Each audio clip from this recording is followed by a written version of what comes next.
우리가 살면서 늘 하는 질문이 있습니다. 삶이 왜 이럴까? 하나님께서 계신다는데 그렇게 믿는데 세상은 왜 악한 사람의 판을 칠까? 나쁜 사람이 더 돈도 잘 벌고 그렇게 살까? 이런 궁금증이 있습니다. 우리가 세상에 태어났습니다. 세상에 태어나고 싶어서 태어난 사람은 아무도 없습니다. 한참 지나서 살다가 정신을 차리고 보니까 의식이 생기고 보니까 삶이 이렇다는 사실을 알았습니다. 삶은요, 내가 선택한 것이 아닙니다. 나에게 이런 삶이 주어졌습니다. 그냥 살았습니다. 그 삶에서 의식이 생겼습니다.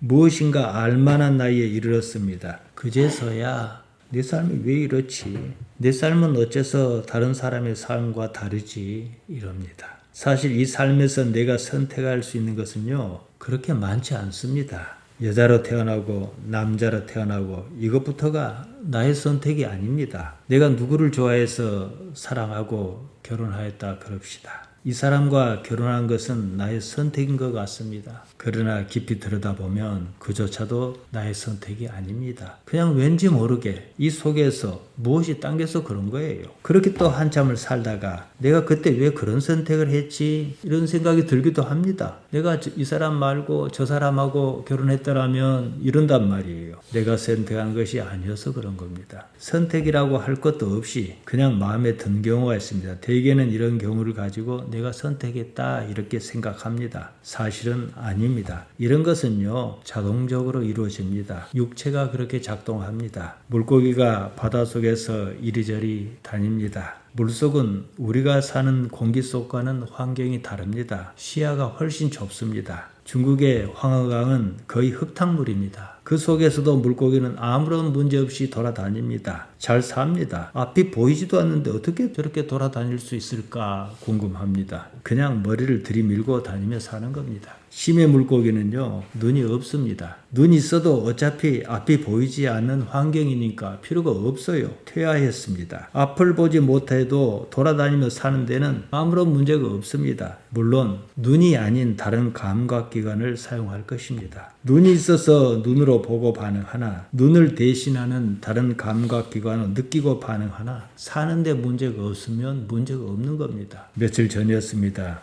시내에 나갔습니다. 시간이 남아 나무 그늘 아래 차를 세웠습니다. 차 위로 새 한 마리가 날아왔습니다. 나뭇가지에 자리를 잡고 앉았습니다. 새가 자리를 잡은 나뭇가지는 바로 그 위로 나뭇잎이 햇빛을 가려 그늘을 만들어주는 데였습니다. 새도 나처럼 그늘을 찾는구나 싶었습니다. 새가 한참 그 자리에 머무르면서 부리로 여기저기 깃털을 다듬었습니다. 꽁지같이 부리가 닿지 않는 데는 어떻게 할 것이냐 이런 생각이 들었습니다. 방법이 없습니다. 그렇게 사는 겁니다.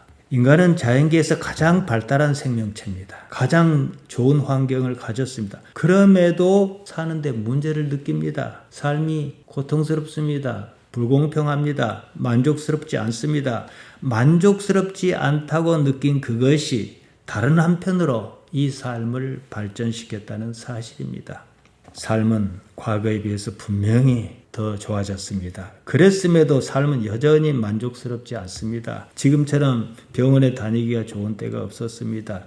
옛날에는 아프면 거의 버텼습니다. 돈이 없었습니다. 그때는 치통술한 게 있었습니다. 이빨이 아프면 솜으로 치통술 조금 찍어가지고 아픈 데다 이렇게 묻히면서 참았습니다. 치과에 갈 생각을 할 수 없었습니다. 지금처럼 좋은 세상이 없었습니다. 그런데요, 아픈 데는 여전히 줄어들지 않습니다. 자꾸 다른 아픈 데가 생겨요.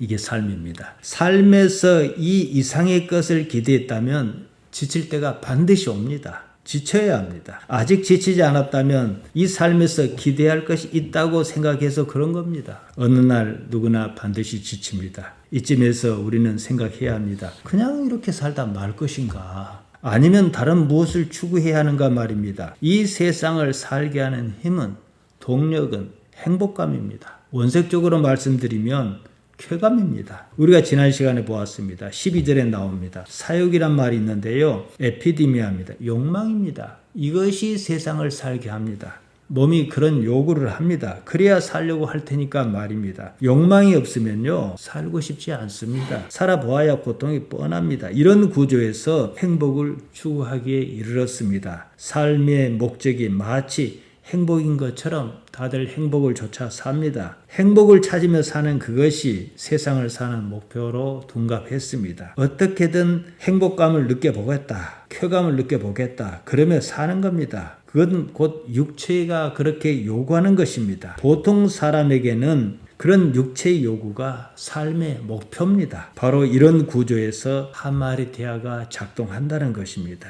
하마르티아가 삶을 온통 지배하기에 이르렀습니다. 교회는 이 하마르티아를 이해하지 못했습니다. 원죄라고 알 수 없는 이름을 붙였습니다. 모든 인간이 불행하다는 사실은 분명하기 때문입니다. 모든 인간이 죄를 범했다. 모든 인간이 하마르티아에 빠져 있다. 이랬습니다. 그 이유가 어디에 있든지 현실적인 인식 내지는 설명하는 말에 지나지 않습니다. 삶이 이런 것을 스스로는 어찌해 볼 수 없다. 이 말입니다. 원죄라는 정의는 삶이 어째서 이런 것인지 모른다. 여기에서 비롯한 언어입니다. 하마르티아는 죄라고 번역할 수 없는 말입니다. 삶이 불행한 바로 그 상태를 가리키는 용어입니다. 태어나 삶의 궤도에 이미 올라버린 사람으로서는 어찌해 볼 수 없습니다. 하지만 삶이 어째서 이런가? 삶을 이해하고 삶을 대하는 것과 삶을 이해하지 못하고 삶을 대하는 것은요, 크게 다릅니다. 삶을 이해하면 삶을 이겨내는 방법도 그만큼 있을 것입니다. 목표가 분명한 만큼 하마르티아에 휘둘리지 않습니다. 하마르티아에 휘둘리지 않으면 고통도 그만큼 없을 것이 아니겠습니까? 지난 시간에 보았습니다. 12절에서 바울은 죄가 너희 몸을 지배하지 못하게 하라 이랬습니다. 지배하단 말 바실류어입니다. 통치하다 이 뜻입니다. 우리가 하나님의 나라라는 말 잘 쓰지 않습니까? 바실레이아 투 데오입니다. 누가 바실류어 지배하느냐, 통치하느냐, 다스리느냐 여기에 초점을 맞춘 말입니다. 예수님께서 십자가에 달리셨습니다. 아무런 잘못도 없으셨습니다. 아무튼 죄인으로 몰려 십자가에 달리셨습니다. 십자가 위에다 죄목을 써붙인 패가 있는데요. 본디오 빌라도가 거기다 어떻게 썼느냐. 호 바실루스 톤 이우다이온 이렇게 써서 달았습니다. 예수님께서 이우다이오스의 바실루스 유대인의 왕이다 이 뜻입니다. 바실루스는 왕입니다. 지배자입니다. 그래서 우리가 썼던 옛날 성경은 바실류어를 왕노릇하다 이렇게 번역했습니다. 고대사에서 왕은요 절대적 지배자였습니다. 생사 여탈이 왕에게 있었습니다. 따라서 하나님의 나라는 나의 생사 여탈이 하나님께 달려있다 이런 인식을 하고 있다 이거예요. 나의 삶을 좌지우지하는 것이 무엇이냐 그것을 어떻게 아느냐 이 문제입니다. 하나님께서 나의 삶을 좌지우지하시는 줄 제대로 압니다. 그러면 나는 하나님의 나라에 있는 거예요. 하나님의 통치를 받는 나는 하나님의 의도에 따라 움직입니다. 하나님의 나라는 이런 뜻입니다. 이런 하나님의 나라를 에둘러 표현한 말이 천국입니다. 다들 이렇게 이해하고 있느냐는 겁니다. 삶은 하마르티아가 지배한다. 왕노릇한다. 이것은 어쩔 수 없는 기정사실입니다. 거기서 벗어나라. 이것이 바울의 논지입니다. 제가 오늘 말씀 서두에서 삶이 이렇다라는 것을 미리 말씀드렸습니다. 그러니까 너희가 은혜 아래 있으라 이거예요. 14절이 그 말입니다. 은혜, 카리스입니다. 카이로에서 온 말입니다. 기쁘다, 즐겁다 이런 뜻입니다. 따라서 카리스, 은혜는 감사, 매력, 은총, 호의 이런 식으로 번역합니다. 기쁘게 하는 것, 곧 하나님으로 인하여 기뻐하는 것이 은혜예요. 삶이 불행합니다. 행복하지 않습니다. 이런 것은 삶이 전적으로 하마르티아의 지배 아래 놓인 때문이라는 겁니다. 여기서 벗어나는 방법이 바로 하나님의 카리스, 은혜를 경험하는 겁니다. 하나님께서 은혜로 지배하는 세상에서는 하마르티아가 힘쓰지 못합니다. 이것이 바로 하나님의 나라다 이 말입니다. 그런즉 어찌하리요? 그러니 어쩌겠느냐? 15절입니다. 그런다고 우리가 죄를 지으리요? 죄 하마리티아입니다. 죄를 짓다 이러면 우리는 습관적으로 윤리적으로 생각합니다. 그럼 답이 안 나옵니다. 죄를 짓다 하마르타노입니다. 하마리티아가 동사로 쓰였습니다. 여기에 대해서는 제가 수도 없이 말씀드렸습니다. 삶의 현재 상황이 하마리티아다 이렇게 이해하면 그냥 맞습니다. 15절 본문은요. 티 운 하마르테소멘 이렇게 시작합니다. 티 뭐냐? 운 그러면 하마르테소멘 우리가 하마르티아에 빠지겠느냐 이겁니다. 본문에서는요. 하마르타노가 가정, 과거, 능동으로 쓰여서 하마르테소멘 이랬습니다. 이제 삶이 이렇다는 사실을 알았는데 어떻게 과거와 같이 하마르티아에 빠진 그런 삶을 살겠느냐. 그럴 수 없다 이 말입니다. 그럴 수 없느니라 매 게노이토. 게노이토는 원형이 기노마입니다. 일어나다 생기다 발생하다 이 뜻입니다. 이 말이 과거 희구법으로 쓰여서 소원과 희망을 나타냅니다. 그렇게 살지 말고 은혜 안에 살아라. 하마르티아에 빠져 살지 말고 휘포 카린 휘포 무엇 아래 카린 카리스입니다. 은혜 안에 살아라 이 말입니다. 16절입니다. 너희 자신을 종으로 내주라 그랬습니다. 내주다 파리스테미입니다. 현재 능동형으로 파리스타네테 이렇게 쓰였습니다. 내려놓다 마음대로 하게 하다 바치다 멋멋의 처분에 맡기다 이런 뜻입니다. 종 둘렀습니다. 많이 나오지 않습니까? 죄의 종으로 의의 종으로 나오지 않습니까? 근데 종이라 번역하면 어감이 약합니다. 노예입니다. 머슴이 아니에요. 자기 자신의 자율의지를 파괴하고 다른 사람의 뜻에 자기 뜻을 복종시키는 거예요. 바울이 무슨 뜻으로 이 말을 했는가? 이어서 나옵니다. 어디에 순종하는가? 휘파쿠오 복종하는가? 하마르티아에 복종할 것이냐?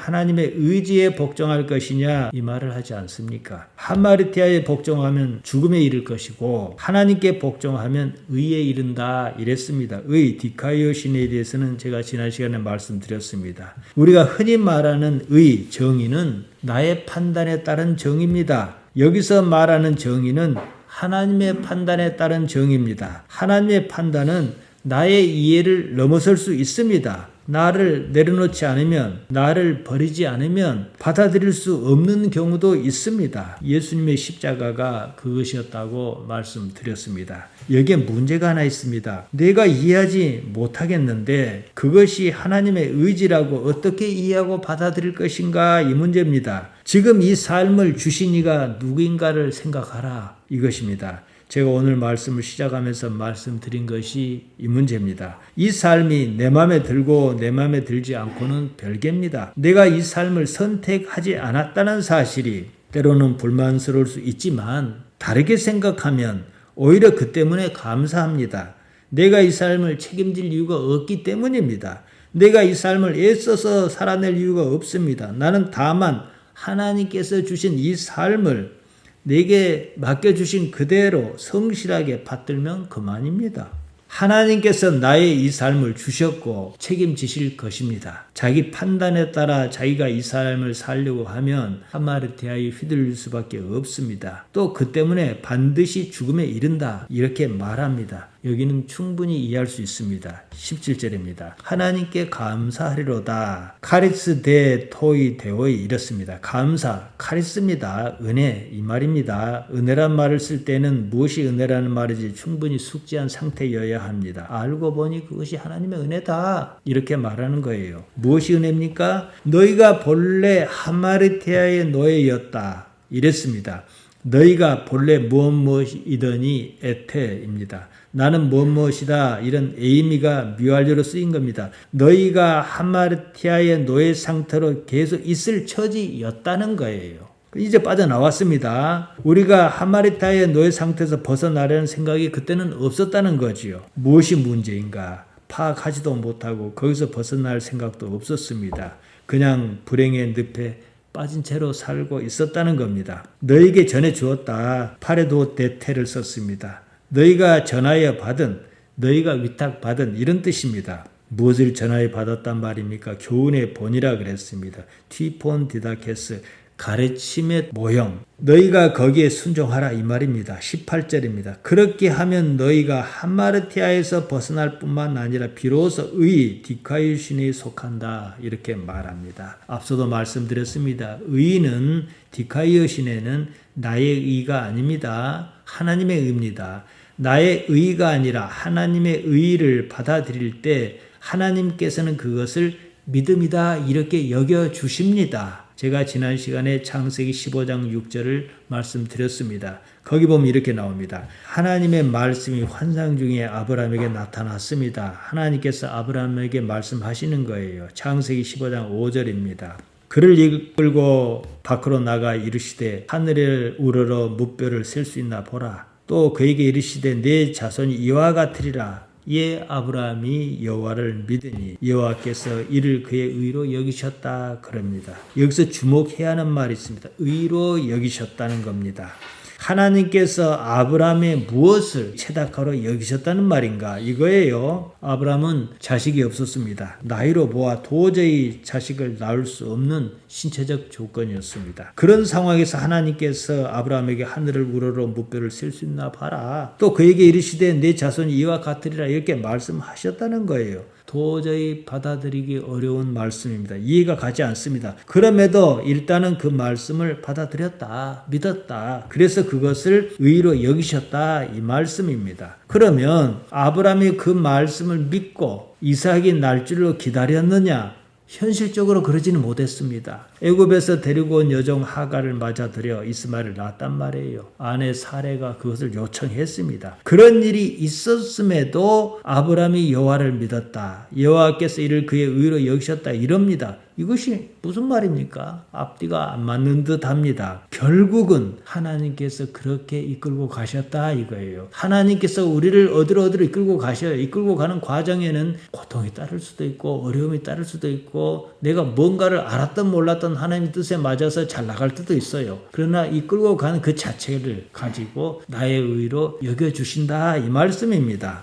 그의 의로 차다카 그랬습니다. 사실은 아브라함의 의가 아니라 하나님의 의라는 말이에요. 하나님의 의를 아브라함의 의라고 해 주셨다는 겁니다. 결국에 그렇게 나타날 것이기 때문입니다. 우리는 하나님께서 나를 선택해 주셨다 이렇게 믿습니다. 내가 하나님을 알고 하나님을 선택한 것이 아니라고 압니다. 다들 이렇게 말해요. 이렇게 믿는 것이 바로 나의 의라는 거예요. 하나님의 의가 결국은 그렇게 나타날 것이기 때문입니다. 신앙인의 삶에 고통이 있고 행복이 있습니다. 고통이 이 때문이고 행복 또한 이 때문입니다. 나는 결국 그 길로 갈 수밖에 없습니다. 다만 억지로 그 길을 갈 것이냐 하나님이 좋아서 그 길을 갈 것이냐 이것만 다릅니다. 그리스도인의 삶은 이렇게 단 두 가지 삶밖에 없습니다. 카리스 은혜의 삶을 살아야 하는 이유입니다. 19절입니다. 내가 사람의 예대로 말하노니 안드로피논 레고입니다. 안드로피논 그러니까 여기는 사람의 예대로 이렇게 말했는데요. 예대로란 말은 없어요. 안드로피논 내가 인간적으로 말하노니 이 말입니다. 왜냐? 너희 육신이 연약하기 때문이라는 겁니다. 육체 곧 사르크스가 아스테네이아 연약하다, 무력하다 이거예요. 병으로 연약하다 이런 뜻도 있습니다. 너희 육체가 약해서 그런 줄 나도 안다 이 말이에요. 너희가 이해할 만하도록 그래서 나도 인간적으로 말하는 건데 전에 너희가 너희 지체를 멜로스를 손발을 부정과 불법에 내주어 불법에 이르지 아니했느냐 나도 안다 이 뜻입니다. 여기서 부정이란 말이 나오고 불법이란 말이 두 번 나옵니다. 부정은 아카르다르시아로 불결, 악한 행위, 더러움, 도덕적 타락을 말합니다. 불법은 아노미아 마음이 혼란한 상태를 말합니다. 그러니까 마음이 혼란해서 부정한 짓도 저지르고 불법도 행하고 이런 거예요. 마음이 갈피를 못 잡고 있으면 어쩌겠습니까? 이런 의미에서 불이라고 번역할 때도 있습니다. 이렇게 볼 때 아카다르시아, 아노미아 이런 상태는 정상적인 궤도에서 벗어났다는 거예요. 이 자체가 함마르티아에서 벗어나지 못한 상태라는 겁니다. 이제는 너희가 알았으니 그러지 말고 너희 지체를 의 디카이오신에 하나님의 정의에 내 맡겨라. 그리하여 거룩함에 이르라 이 말입니다. 거룩함, 하기야스모스, 정결, 성결, 정화, 성화 이런 뜻입니다. 사람이 살다 보니까 무슨 일로 악에 받쳐 비정상적인 상태에 빠져서 그렇지 정상적인 상태에서는 언제나 깨끗하고 아름답고 싶어 합니다. 삶의 비정상적인 상태가 바로 하마르티아입니다. 20절입니다. 너희가 하마르티아에 매여 살 때는 디카요 신의 의에 대하여 자유롭지 않았느냐? 이 말은 잘못 생각하면 헷갈릴 수 있습니다. 의에 대하여는 매여 있어야 하는 거고 하마르티아에는 자유로 놓여야 한다 이 말이에요. 자유로울 것은 디카요 신의 의가 아니라 하마르티아다 이런 의미입니다. 예수님께서 유대인에게 이런 말씀을 하셨습니다. 요한복음 8장 32절입니다. 진리를 알지니 진리가 너희를 자유케 하리라. 진리라고 번역한 말 알레데이아입니다. 그냥 사실 있는 그대로예요. 카이 그노세스데 그러므로 너희가 알아라 텐 알레데이안 그 사실을 카이 그러면 해 알레데이아 바로 그 사실이 엘류데로세이 휘마스 너희를 자유롭게 할 것이다 이 말입니다. 사람이 사실을 사실대로 인식하지 않는 이유가 무엇이겠습니까? 언제 그럽니까? 이해관계가 걸렸을 때입니다. 무엇이 이해관계에 능합니까? 육체입니다. 하마르티아는 육체 이런 약점에 깊이 관여합니다. 한때 무전유죄, 유전무죄 이런 말이 돌았습니다. 돈 없으면 죄를 받고 돈 있으면 무죄로 풀려난다 이 말입니다. 세상이 이러지 않습니까? 무엇이 진실인가? 보통은 여기에 크게 관심이 없습니다. 오로지 이게 문제입니다. 왜곡 없는 사실이 자유롭게 한다 이 말씀이에요. 사실을 왜곡하지 않으면 너희가 자유로울 것이다 이 말씀이에요. 근데 누가 사실 왜곡하지 않습니까? 하나님을 깊이 아는 사람이 있어요. 그 사람은 사실을 왜곡할 이유가 없습니다. 그래서 자유로운 거예요. 자유롭지 않은 것은 매여 있는 겁니다. 하마르티아에 대하여는 자유롭되 하나님의 의에 대하여는 매여 있으라 이 말을 지금 바울이 하는 거예요. 21절입니다. 너희가 하마르티아에 매여 있을 때 무엇을 얻었느냐는 거예요. 너희가 부끄러워하지 않았느냐 그럽니다. 결국은 그것이 죽음에 이르는 길이라는 겁니다. 우리 기독신앙은 영생을 희구합니다. 우리 기독신앙에서 삶과 죽음은 다른 것이 아닙니다. 하나님의 의, 디카이오 시내에 매여 있느냐 아니면은 하마르티아에 매여 있느냐 이 문제입니다. 22절입니다. 그러나 이제는 너희가 하마르티아에 벗어났다 이랬습니다. 벗어나다 엘류데로입니다. 앞서 보았습니다. 자유롭게 하다 이 말이에요. 본문에서는 엘류데로가 과거 분사로 엘류데로덴테스라고 썼습니다. 하마르티아에서 벗어나 있는 상태 이미 벗어났다는 거예요. 벗어나서 이만치 있는 상태를 말합니다. 그래서 하나님께 매여 있다는 겁니다. 예수님께서 당신을 따르는 사람에게 이렇게 말씀하셨습니다. 마가복음 8장 34절입니다. 무리와 제자를 불러 이르시되 아무든지 나를 따라오려거든 자기를 부인하고 자기 십자가를 지고 나를 좇을 것이니라 이렇게 말씀하셨습니다. 간단히 말씀드리면 자기라는 것에서 벗어나라 이 말씀이에요. 자기는 왜냐? 하마르티아에 매여 있을 수밖에 없거든요. 자기를 그리스도인이라고 생각하는 사람이 많습니다. 그들이 과연 자기로부터 벗어났는가 깊이 생각해 봐야 합니다. 우리가 매여야 하는 것은 하마르티아가 아닙니다. 하나님의 의입니다. 하나님의 정의가 무엇이라고 했습니까? 내가 이해하고 생각하는 정의가 아닙니다. 그것은 나의 정의입니다. 하나님께서 이 세상에 나타나 계신다는 그 사실을 믿는 것이 하나님의 정의입니다. 바로 그 때문에 나사렛 그분은 십자가를 지실 수밖에 없으셨던 겁니다. 이것을 이해하지 못하면 우리 기독신앙은 그냥 모든 것이 흐트러지고 맙니다. 그 마지막이 뭐라 했습니까? 영생이다 그랬습니다. 결국이 영생입니다. 마지막 텔로스 끝을 말합니다. 결국은 영생 조엔 아이오니온이다. 다시 말해서 영생을 바란다면 하나님의 정의를 이해해라 생각해라 이거지요. 23절입니다. 본장의 결론에 해당합니다. 여기까지 지금까지 충분히 말씀드렸습니다. 여기는 뭐 따로 설명이 필요 없습니다. 죄의 삭은 사망이요 하나님의 은사는 그리스도 예수 우리 주 안에 있는 영생이니라. 참으로 문장이 멋집니다. 힘이 있습니다. 하마르티아는 결국은 죽음을 사기 위해서 치르는 옵소니온 값이다 이 말이에요. 그러니까 하마르티아가 뭐예요? 내가 하마르티아를 가지고 죽음을 산다 이 말이에요.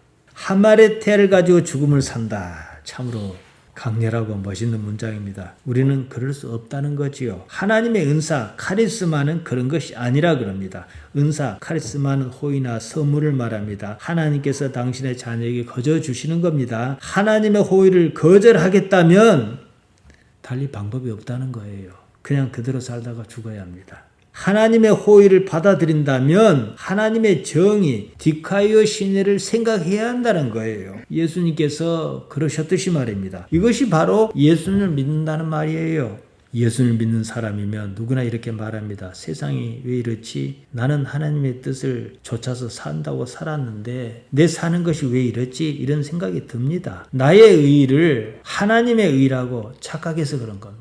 나의 의의는 뭡니까? 내가 옳다고 여기는 그거예요. 얼마나 올바르게 살려고 애썼겠습니까? 인정합니다. 그러나 그것은 나의 기준에서 그런 겁니다. 하나님의 의의는 그런 게 아닙니다. 내가 이해하지 못하는 이 현실일 수도 있어요. 예수님께서 십자가를 지셨습니다. 세상의 기준에 따라 십자가를 질만해서 지셨으면 뭐라 하겠습니까? 달려 죽을 만하니까 달려 죽었다 하지 않겠습니까? 예수님께서는 십자가를 져야 할 아무런 이유가 없으셨습니다. 있다면 단 하나, 하나님 아버지셨습니다. 아버지께서 지금 이 상황을 알고 계실 뿐만 아니라 여전히 이곳이 하나님의 바실레이아다. 하나님께서 다스리고 계신다는 사실 때문이었습니다. 이것이 하나님의 의한 정의입니다.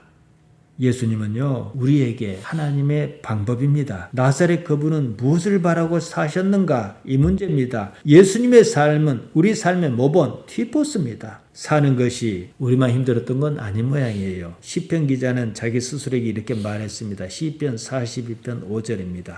내 영혼아 내가 어찌하여 낙심하며 어찌하여 내 속에서 불안해하는가? 너는 하나님께 소망을 두라. 그가 나타나 도우심으로 말미암아 내가 여전히 찬송하리로다. 얼마나 불안했으면 이랬겠습니까?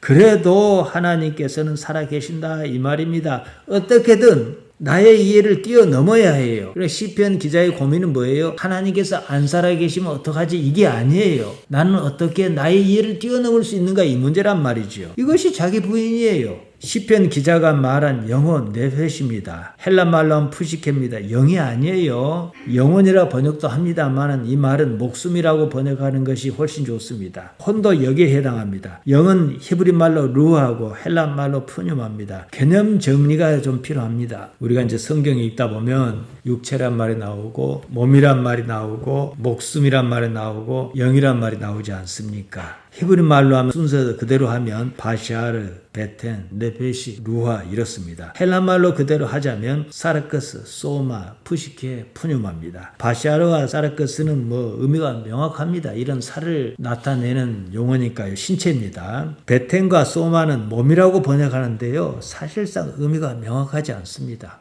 몸은 여러 가지로 쓰이잖아요. 신체를 가리킬 때도 있는 것이고 이 안에 담긴 것도 나타내지 않습니까? 그러니까 삶을 살게 하는 주체로서 무엇을 나타내는 말입니다. 우리가 흔히 쓰는 말이 있습니다. 구원하다, 소조입니다. 이 말이 소마와 어원이 같습니다. 그러니까 구원이란 말은 뭐겠습니까? 육체만을 위한 게 아니에요. 지금 내가 무슨 생각을 하고 있는지 나의 의지, 의식을 다 포함한 것을 말합니다. 네페시와 푸시케가 있습니다. 네페시는 나파시에서 온 말입니다. 푸시케는 푸시코에서 온 말이다. 그러니까 나파시나 푸시코는 둘 다 숨쉰다 이 뜻이에요. 대개는 그래서 이 말을 영혼, 혼 이렇게 번역하는데 숨을 안 쉬면 죽잖아요. 그러니까 목숨이라고 번역하는 것이 참 좋습니다. 혼, 정신, 의식 이런 것이 다 여기에 속합니다. 세상을 살자면 이런 게 필요해요. 하지만요, 영혼의 세계에서는 필요하지 않다는 거예요. 나에게 푸뉴마가 있는가, 영이 있는가 애매하단 말이에요. 그러나 네페시 상태에서 어떻게 푸니마 상태로 이끌어가야 하는가, 이것이 이제 깨어있는 사람이지요.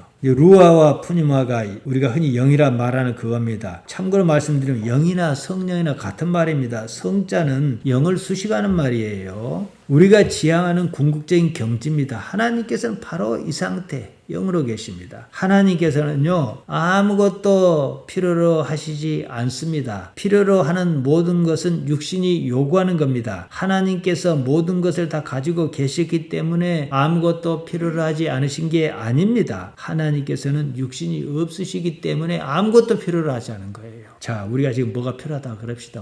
집도 필요할 수도 있고, 자동차도 필요할 수 있고, 배도 필요할 수가 있어요. 밭에 심을 뭐가 필요할 수도 있어요. 영이 필요로 합니까? 아니잖아요. 우리가 무엇을 필요로 하는 이유는 욕망하는 이유가 있습니다. 그것을 동력으로 하나님을 찾게 하려는 데 있습니다. 한번 생각해 보십시오. 아무런 욕망도 없다고 한번 그럽시다. 하나님조차도 찾고 싶은 생각이 없습니다. 욕망은요, 삶을 살게 하는 장치입니다. 무엇인가를 바라게 하는 이 욕망이 반대급부로 하마르티아를 불러온다는 거예요. 욕망이 정화하고 또 정화하여 우리에게는 하나님을 찾는 단 하나의 욕망이 필요할 뿐입니다. 시편 42편 1절이 그것을 말합니다. 하나님이여 사슴이 시냇물을 찾게 갈급한 같이 내 영혼이 주를 찾게 갈급하니이다. 영혼이라 번역한 말 네페시입니다. 헬라 말로는 푸시케입니다. 혼이에요. 목숨입니다. 갈급하다는 말 아라그입니다. 갈망하다, 고대하다 이런 뜻이에요. 그러니까 엄밀히 말하면 사라크스, 소마, 푸시케는 육신의 영역에 속합니다. 숨을 쉬어야 합니다. 산소를 들여 마셔야 해요. 영 푸뉴마는 산소를 들여 마실 필요가 없습니다. 영혼의 세계는 다름 아닌 영의 세계, 푸뉴마의 세계입니다. 육체 가운데 사는 이 삶을 유지하기 위해서 필요했던 모든 것은 가고 오로지 푸뉴마만 남습니다. 그래서 시편 42편 1절에서 기자가 말하는 것은요, 사는 동안에는 하나님을 몰랐다면 모를까 안단 말이에요. 그러니까 어떻게 살아야 할까 싶어서 하나님을 찾기 갈급했단 말이에요. 마치 사슴이 시냇물을 찾기 갈급한 것 같이 나의 네페시가, 나의 목숨이 주를 찾기 갈급했어요. 이제 이게 바로 푸뉴마로 가는 바로 직전 단계라는 거예요. 그러나 딱 이런 상태에서 이 사람이 죽었어요. 그럼 어찌 될까요? 바로 이제 그때 영이 살아나는 거지요. 그러나 이 땅에 살면서 하나님을 갈급하는 아무것도 없었어요. 그 사람은 어쩌겠습니까? 죽음이, 사망이 그의 주인 노릇을 하겠지요. 우리 기독신앙은 부활을 얘기합니다. 부활은 이런 몸의 부활이 아닙니다. 부활의 세계는 어떻게든 푸뉴마의 세상이에요. 그때 당시에 부활이라는 극적인 사건이 왜 필요했는가 이것을 생각해 봐야 해요. 일단 사람의 눈에 보이는 무엇이 있어야 했기 때문입니다. 영 자체는요, 눈에 보이지 않습니다. 예수님께서 요한복음 3장에서 니고데모에게 그 말씀을 하셨지 않습니까? 영의 세계는 어떻게 이해하든 우리가 사는 여기보다는 차원이 더 높은 세계입니다. 양태가 얼마든지 다를 수가 있습니다. 눈에 보이지 않는다 해서 존재 자체가 없는 것은 아니다. 이 말씀입니다. 결론입니다. 요한복음 6장 63절에서 보면 예수님께서 이런 말씀을 하셨습니다. 살리는 것은 영이니 육은 무익하니라. 내가 너에게 이른 말이 영이요 생명이라. 영이요 생명이다. 푸뉴마 에스틴 카이 조에 에스틴. 직역하면 이렇습니다. 다름이 아닌 푸뉴마와 조에다. 영 그리고 삶이다. 이 말씀입니다. 사는 것은 육체로 말미암은 것이 아니라는 겁니다. 사는 것은 뭡니까? 결국 영이라는 거예요. 우리의 모든 요구 너머에 푸뉴마가 있습니다. 우리가 구원받은 사람으로서 결국은 우리가 원하든 원치 않든 지향하는 바가 뭐냐? 영이라는 거예요. 따라서 지금 사는 이 삶이 궁극적으로 지향해야 하는 가치가 무엇인가? 이런 이해가 절대적으로 필요합니다. 지금 하나님을 어떻게 바라며 사는가 생각해야 해요. 우리가 아직까지는 육신을 벗어나지 못합니다. 살다 보면 육신이 고통스러우면 안 되잖아요. 그러니까 하나님께 구해요. 자녀를 위해 구할 수도 있고 나 자신을 위해서 구할 수도 있고 내가 속한 이 사회를 구할 수도 있어요. 그러나 이 구했던 모든 노력이 결국은 무엇을 구하는 것으로 가냐는 거예요. 하나님을 구하는 것으로 바뀌지 않습니까? 자, 그럼 이 상황을 뒤집어서 봅시다. 내가 하나님 즉 푸뉴마에 대한 손톱만치라도 이해가 있어요. 그러면은 알아서 그랬든 몰라서 그랬든 하나님을 사모합니다. 이런 쪽으로 내 의식을 끌고 가면 어찌 되겠습니까? 하마르티아는 활동 가치가 그만큼 없어져 버리는 거예요. 이게 바로 복 있는 삶이라는 겁니다. 하나님 다음에 복인 것이지 복을 위해서 하나님께서 계시는 건 절대 아니라는 사실을 여러분이 이해하셔야 해요. 복 있는 삶을 사시기 바랍니다. 기도하십시다. 하나님 우리 아버지 우리에게 은혜를 주셨습니다. 영원에 이르도록 우리를 이끌어 주옵소서. 예수님 이름으로 기도하옵나이다. 아멘.